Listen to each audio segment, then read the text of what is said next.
नमस्कार, मैं हूं आपके साथ रेशु त्यागी। आप देख रहे हैं हमारा खास कार्यक्रम मुद्दा। ईरान ने पाकिस्तान के साथ तनाव के बीच एयर डिफेंस ड्रिल शुरू की है। 16 जनवरी को ईरान ने पाकिस्तान के बलूचिस्तान प्रांत में आतंकी संगठन जैश अल अदल के ठिकानों पर एयर स्ट्राइक की थी, जिसके बाद तनाव बढ़ा। इसी संदर्भ में मध्य पूर्व के लिए भारत की नीति में भी हाल के वक्त में बदलाव आया है। इजराइल उसका अहम मित्र बना है। सऊदी अरब और संयुक्त अरब अमीरात के साथ उसके रिश्ते पहले से गहरे हुए हैं। साथ ही उसने आतंकवाद के विरोध को लेकर भी स्पष्ट रुख अपनाया। इस समीकरण से क्या भारत को मौजूदा तनाव में फायदा होगा? बलूचिस्तान क्यों अहम है चीन पाक के लिए और भारत की क्या आशंकाएं हैं? ऐसे में सवाल यह है कि ईरान पाकिस्तान तनाव का भारत पर क्या असर पड़ेगा। आज हम इसी को समझेंगे, पर पहले देखिए ये रिपोर्ट।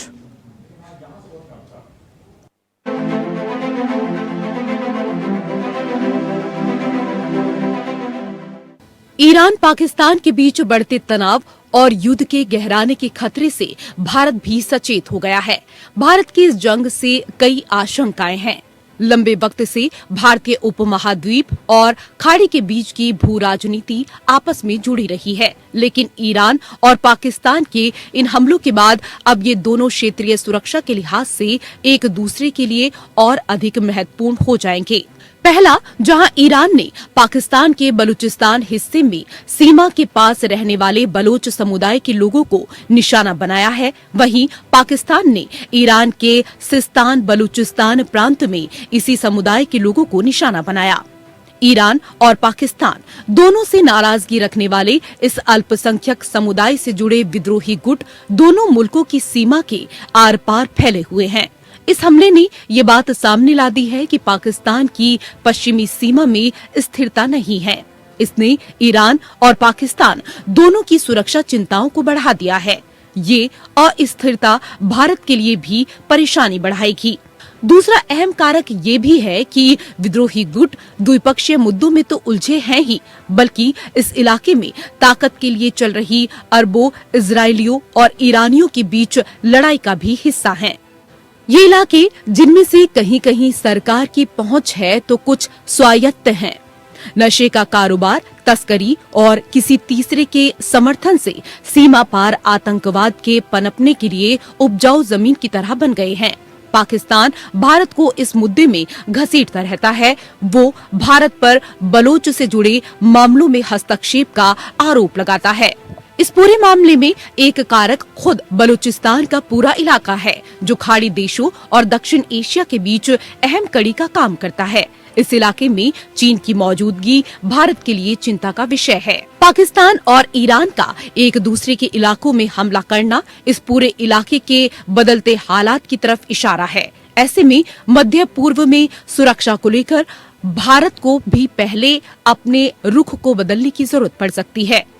बलूचिस्तान में स्थिति को पूरी तरह काबू में रखना पाकिस्तान के लिए इसलिए भी अहम है क्योंकि चीन की मदद से पाकिस्तान के ग्वादर में बन रहा बंदरगाह और सड़क इसी इलाके में पड़ते हैं। ये चीन पाकिस्तान इकोनॉमिक कॉरिडोर का हिस्सा है। ग्वादर के जरिए चीन की मौजूदगी खाड़ी देशों के पास होगी और इसके जरिए चीन हिंद महासागर और अरब सागर के रास्ते की बजाय सड़क मार्ग से सीधे ओमान की खाड़ी के पास तक सामान पहुंचा सकेगा। ईरान और पाकिस्तान के बीच हालिया तनाव के कारण मध्य पूर्व में व्यापक अस्थिरता को लेकर चिंताएं बढ़ गई हैं। इजराइल और हमास के बीच पहले से ही युद्ध चल रहा है। ईरान के हमले ने भारत के उस पक्ष को फिर मजबूत किया है जिसके मुताबिक पाकिस्तान आतंकवादियों का गढ़ है। एक बार फिर इस हमले से दुनिया को पता चल गया है कि पाकिस्तान आतंकियों को पाल रहा है और उसके पड़ोसी इससे परेशान हैं। इससे वैश्विक नियामक एजेंसियों पर पाकिस्तान पर आतंक के वित्त पोषण से जुड़ी कठोर कार्रवाई करने का दबाव बनेगा। भारतीय विदेश मंत्रालय ने ईरान के हमले के बाद कहा, ये मामला ईरान और पाकिस्तान के बीच का है। भारत की बात करें तो आतंकवाद के खिलाफ हमारी जीरो टॉलरेंस वाली नीति है। हम उस एक्शन को समझते हैं जिन्हें देश आत्मरक्षा में लेता है। भारत ने अपना स्टैंड साफ कर दिया है। अब देखना है कि महाशक्तियों का क्या रुख होगा। Bureau report, APN। तो कब तक आतंकियों को इसी तरीके से पालता पोसता रहेगा पाकिस्तान, और कब तक अपने पड़ोसी देशों से इसी तरीके से पिटता रहेगा पाकिस्तान? कई ऐसे सवाल हैं जिनको लेकर हम चर्चा करेंगे। दो विशेष अतिथि हमारे साथ पैनल में जुड़ चुके हैं। सबसे पहले उनका परिचय आपके साथ करा देते हैं। हमारे साथ पूर्व राजनयिक दिनेश दुबे जी जुड़ गए हैं। सर, बहुत स्वागत है आपका हमारे खास कार्यक्रम मुद्दा में। और हमारे साथ defence expert colonel Dinesh Sharma ji भी जुड़ चुके हैं। सर, आपका भी बहुत स्वागत। सर, आवाज मिल पा रही है आपको मेरी? जी जी। सर, पहला सवाल मेरा आपसे है, दुबे जी से पहला सवाल, क्योंकि आज हमारे साथ चर्चा के लिए दो दिनेश यहाँ पर मौजूद हैं, तो मैं दिनेश जी और शर्मा जी कहकर संबोधित सर यहाँ पर करना चाहूंगी आप लोगों को। दिनेश दुबे जी, पाकिस्तान ने ईरानी एयर स्ट्राइक पर जिस तरह से प्रतिक्रिया दी, डिप्लोमेटिक रिलेशन को सस्पेंड किया, अब वो उसे संभाल रहा है, वो डिप्लोमेटिक रिलेशन रिस्टोर कर रहे हैं। क्या पाकिस्तान उलझने से बचने की कोशिश कर रहा है? वो आंतरिक अस्थिरता के चलते सीमा पर संघर्ष करने की स्थिति में नहीं है? किस तरीके से देखते हैं आप इस पूरे विषय को? बहुत बहुत धन्यवाद। आपने जो अपनी ब्यूरो रिपोर्ट दिया, हमारी समझ से वो सांगोपांग वर्णन था जी, शुक्रिया सर। घटना का, और बहुत ही अच्छा चित्रण था।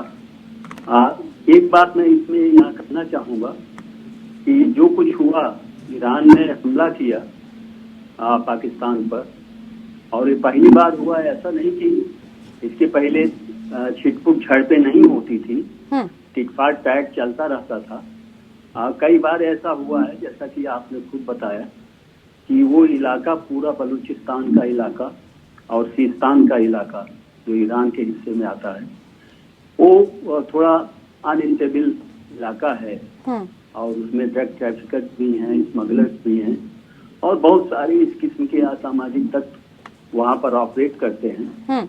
और ये दोनों के लिए हमेशा एक सरदर्द की बात रही है। और पाकिस्तान ने 48 आवर्स के अंदर ही, 48 घंटे भी नहीं हुए थे, उसके अंदर ही उन्होंने रिटेलिएशन का जवाब भी दिया।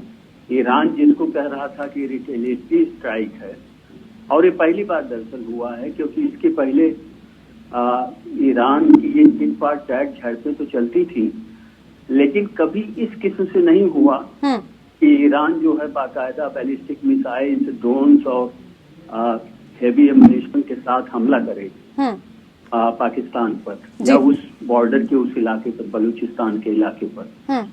और ये सभी जानते हैं कि ईरान को कई बातें खलती भी थी पाकिस्तान को लेकर के, खास तौर पर वहाँ जो शिया माइनॉरिटी मुस्लिम्स हैं, उनके प्रति जो रवैया रहा पाकिस्तान की सुन्नी हुकूमत का बदचूली जी, तो वो तकलीफ की बात रही ईरान के लिए। ईरान में लोग, इसके पब्लिक ओपिनियन काफी वहाँ मुखालिफ थी भी। और इसी बीच जो ये घटनाएं हुई, जो जिसको आप कह सकते हैं कि दिसंबर में 11 एजेंट पुलिस वाले मारे गए, फिर उसके बाद एक दूसरी घटना आप जानते ही हैं कि 4 जनवरी को ये लोग वहां पर मना रहे थे, डेथ एनिवर्सरी मना रहे थे जनरल सुलेमानी, जो ईरानियन गार्ड के चीफ आर्किटेक्ट कहे जाते थे।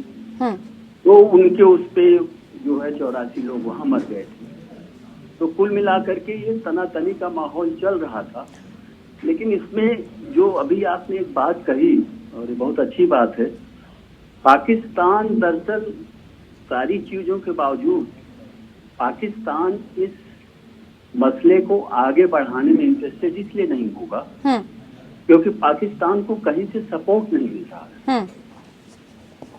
बिल्कुल सही आप कह रहे हैं सर कि पाकिस्तान को कहीं से सपोर्ट नहीं मिल रहा है, और सपोर्ट मिलेगा भी तो कैसे? आतंकियों को अगर पाकिस्तान पालेगा तो कोई सपोर्ट करने वाला है भी नहीं। दिनेश शर्मा जी, पाकिस्तान ने प्रतिक्रिया में स्ट्राइक तो की, लेकिन अब वो मामले को मैनेज कर रहा है, जबकि ये काम आगे बढ़ के ईरान को करना चाहिए। ईरान एयर डिफेंस ड्रिल कर रहा है।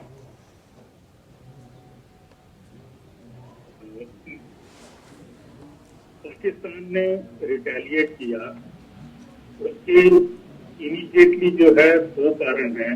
एक तो पाकिस्तान के अंदर जो है पाकिस्तान आर्मी की छवि बहुत ज्यादा खराब हो गई थी, जिस ढंग से उन्होंने वर्तमान प्राइम मिनिस्टर इमरान खान और उसकी पार्टी को ट्रीट किया है, जिस वजह से जो उनकी होम कंस्टिट्यूएंसी थी वो उनके अगेंस्ट हो गई थी पाकिस्तान आर्मी के। पाकिस्तान आर्मी ने अपनी होम कंस्टिट्यूएंसी को खुश करने के लिए इमीडिएटली जो है ईरान के ऊपर जो है रिटेलिएटरी एक्शन लिया है, जिससे कि उनकी होम कंस्टिट्यूएंसी का जो है पाकिस्तान आर्मी के ऊपर विश्वास पैदा हो जाए। अब जो है करने के बाद जो है इमीडिएटली फ्राइडे को जो है पाकिस्तान की नेशनल सिक्योरिटी काउंसिल की बैठक होती है, और जिसके अंदर वो कहते हैं कि हमारे सब चैनल खुले हुए हैं और हम इस बात को आगे बढ़ाना नहीं चाहते। जैसा कि आपने बताया कि पाकिस्तान को अगर वो ईरान के साथ भी एक फ्रंट खोल लेता है, तो उसकी जो आज की माली हालत इतनी खराब है कि लोगों को खाना खाने के लिए साधन उपलब्ध नहीं करा रहा है, तो वो किसी भी हालत में जो है ईरान के साथ अपना फ्रंट नहीं खोल सकता, चाहे वो एक न्यूक्लियर पावर है। और इस समय उसको किसी भी देश की सपोर्ट नहीं है। चाइना जो है डायरेक्टली इसको सपोर्ट नहीं करेगा, क्योंकि चाइना जो है वो पाकिस्तान और ईरान के अंदर उसके इंटरेस्ट है। वो नहीं चाहेगा कि ये दो कंट्री आपस में रोके। सर, आपने कई महत्वपूर्ण बातों पर प्रकाश डाला है, लेकिन आपकी आवाज थोड़ा कम हमारे पास आ रही है, ऑडियो में कुछ प्रॉब्लम है। वापस से मैं आपके पास आऊंगी, लेकिन दिनेश दुबे जी, सर, ईरान पाकिस्तान की पुरानी यारी रही है, वो उस संबंध को बचाने की कोशिश करेंगे। वैसे रूस भी चाहेगा कि ये दोनों देश अच्छे संबंध रखें। इस पूरे परिदृश्य को भारत कैसे रेखांकित करता है सर? ईरान और पाकिस्तान की यारी के बारे में हम कह सकते हैं कि वो ज्यादातर अंतर्राष्ट्रीय राजनीति की एक बड़ी हकीकत रही है, कोल्ड वार। और कोल्ड वार के देश में ईरान और पाकिस्तान दोनों अमेरिका के बहुत करीब थे और हम उनके मुखालिफ थे जी। अमेरिका के मुखालिफ, और या कहिए कि हमारी नॉन अलाइंड पॉलिसी थी, और जिसमें हम कभी कभी रूस के ज्यादा करीब देखे जाते थे, खासतौर पर 1971 की लड़ाई के बाद। तो सबसे बड़ी बात यह है कि वो यारी तो जो पहले थी, लेकिन आज क्या है कि ये जो डिफरेंसेज आ रहे हैं जी। ईरान इस्लामिक वर्ल्ड की लीडरशिप की उसकी महत्वाकांक्षा है, और वो ये चाहता है कि कम से कम उसका प्रभाव क्षेत्र कम से कम सामरिक दृष्टि से बढ़े, और मध्य पूर्व में वो अपनी हैसियत को साबित करना चाहता है। और दूसरी बात जो अभी कर्नल शर्मा जी कह रहे थे जी, उसी बात को मैं थोड़ा सा जो जहाँ पर मैंने बात खत्म की थी उसको आगे बढ़ाऊंगा कि देखिए, इनको सपोर्ट जो मिलना चाहिए था वो चीन और रूस से मिलना चाहिए था। अमेरिका तो वैसे भी अमेरिका इनको सपोर्ट नहीं कर रहा पाकिस्तान को। अमेरिका ने मुखालफत की है ईरान की जी, लेकिन ये नहीं कहा है कि पाकिस्तान ने जो किया बहुत सही किया, उस पर कोई रिएक्शन नहीं आया है। तो बुनियादी तौर पर चीन और रूस दोनों ये चाहते थे कि पाकिस्तान और ईरान अगर करीब आ जाएं एक दूसरे के, तो उनके लिए थोड़ा बेहतर माहौल हो जाएगा इस पूरे परिक्षेत्र में, और वो अपने जो विदेश नीति उनके मंसूबे हैं, जो सामरिक मंसूबे हैं, जो आर्थिक मंसूबे हैं, उनको पूरा कर सके। इसीलिए जो संघाई कोऑपरेशन ऑर्गेनाइजेशन है एससीओ जी, उसमें खास तौर पर ईरान को बुला करके मेंबर बनाया गया था, और उसको जोड़ने की कोशिश इसलिए, और उसको एक लीडिंग रोल देने की कोशिश इसीलिए की गई थी। दोनों उसमें मेंबर है, पाकिस्तान भी है और ईरान भी है। तो कहने का मतलब कि एससीओ के माध्यम से, और एससीओ सब जानते हैं कि चीन और रूस का ज्वाइंट वेंचर है एक किस्म का, जिसमें सेंट्रल एशियन कंट्रीज हैं। तो वो जो रणनीतिक तौर पर दोनों को एकजुट करने की जो कोशिश थी रूस और चीन की, वो कोशिश यहाँ नाकाम होती नजर आ रही। ठीक है, वो कोशिश नाकाम होती हुई नजर आ रही है। मैं सर वापस से आपके पास आऊंगी। दिनेश शर्मा जी, सर आपको आवाज मिल पा रही है अब? जी जी, आपकी आवाज मुझे मिल पा रही है। सर, ईरान जो कई फ्रंट सक्रिय कर रहा है, उधर वो हिजबुल्लाह को भी सपोर्ट कर रहा है। जब जवाबी कार्रवाई लौटकर उस तक आएगी तो क्या वो इनसे निपट पाएगा? मैडम, मैं इस बात का जवाब देने से पहले ये बताना चाहूंगा कि इंटरनेशनल रिलेशन के अंदर कोई भी परमानेंट दोस्त या कोई भी परमानेंट जो है दुश्मन नहीं होता है। अगर हम ईरान के ऊपर जाते हैं तो एक ईरान जो है इस समय बहुत इजराइल के अगेंस्ट है। 1950 से लेके 1979 तक ईरान और इजराइल के बहुत अच्छे व्यापारिक संबंध थे, बहुत अच्छी दोस्ती थी। इवन ईरान की जो इंटेलिजेंस ऑर्गेनाइजेशन है उनको भी मोसाद ने ट्रेन किया था। अब ये सब कुछ बदलाव आता है 1979 के बाद, जिस समय कि ये एक वहां पर क्रांति होती है और ये ईरान जो है ये अपने आप को मुस्लिम वर्ल्ड का लीडर शो करने के लिए ये सबसे पहले कि ये एक पैलेस्टीन का मसला जो उठाते हैं और इजराइल को और यूएस को ये सबसे बड़ा शैतान और छोटा शैतान कहते हैं। उसके बाद जो ईरान जो है इसने अपनी एक्सिस ऑफ रेजिस्टेंस बनाई हुई है। ये पैलेस्टीन में हमास को सपोर्ट कर रहा है, सीरिया के अंदर जो लोगों को सपोर्ट करता है, इराक के अंदर जो पॉपुलर मिलिट्री फोर्सेज हैं जिसमें 1,50,000 हैं उनको ये इन्फ्लुएंस करता है। हूती यमन में हूती को इन्फ्लुएंस वो सपोर्ट करता है और उसके बाद जो है लेबनान में हिजबुल्लाह को करता है। तो ये जो अपनी प्रॉक्सीज कर रहा है ये अपने एडवर्सरीज को प्रॉक्सी एक्शन के थ्रू जो है इन्फ्लुएंस कर रहा है, लेकिन इसकी कोई मंशा नहीं है कि डायरेक्टली ये अपने आप को किसी के साथ इन्वॉल्व कर ले। अगर ये डायरेक्टली इजराइल के साथ 1-to-1 फेस टू फेस आता है तो इसको मालूम है कि पूरा वेस्ट और यूनाइटेड स्टेट्स जो है बड़ी तेजी के साथ रिटेलिएट करेंगे। तो इसलिए ये एक्सिस ऑफ रेजिस्टेंस बना के अमेरिका के साथ और इजराइल के साथ और साथ में सऊदी अरेबिया के साथ, बिकॉज ये वेस्ट एशिया या मिडिल ईस्ट के अंदर जो है पावर स्ट्रगल भी एक प्रकार से चल रहा सऊदी अरेबिया और ईरान के अंदर। जी बिल्कुल दिनेश दुबा जी, अभी आपने सुना दिनेश शर्मा जी को, और इससे संबंधित अगर आगे भी आप इसमें कुछ ऐड करना चाहते हो तो, और इसके साथ ही एक और अहम सवाल आपसे ये है कि ईरान ने जिस बलोच समूह पर कार्रवाई की है पाकिस्तान भी उन पर कार्रवाई करता रहा है। क्या ये भी कारण है कि पाकिस्तान स्ट्राइक को लेकर लंबा संघर्ष नहीं चाहता और जवाबी कार्रवाई इसलिए कर दी ताकि उनकी सेना सक्रिय दिखाई दे? देखिए वो पार्शियल ट्रूथ है, लेकिन जो आपने पहले बात कही थी वो शायद ज्यादा सही है कि पाकिस्तान को अपनी हरकतों को सुधारना होगा। और मैं ये नहीं कह रहा हूँ कि मैं चूंकि हिंदुस्तानी हूँ इसलिए बोलता हूँ, कोई भी जो इंटरनेशनली जो अवेयर पर्सन होगा वो यही कहेगा कि पाकिस्तान को जो टेररिस्ट फोर्सेज हैं उनको प्रमोट करना या उनको प्रोटेक्ट करना बंद कर देना चाहिए जी। और ये जो उनकी नीति रही है जिसका विरोध भारत ने हमेशा किया है, तो ये केवल उसकी बात नहीं है, हम एक जैसे लश्कर की बात नहीं कर रहे हैं, लश्कर तोयबा भी है और बहुत सारे ऐसे ऑर्गेनाइजेशन जो पाकिस्तान में फैले हुए जैसे मोहम्मद है। तो अभी तो आप देखिए कि उनको कौन प्रमोट कर रहा है।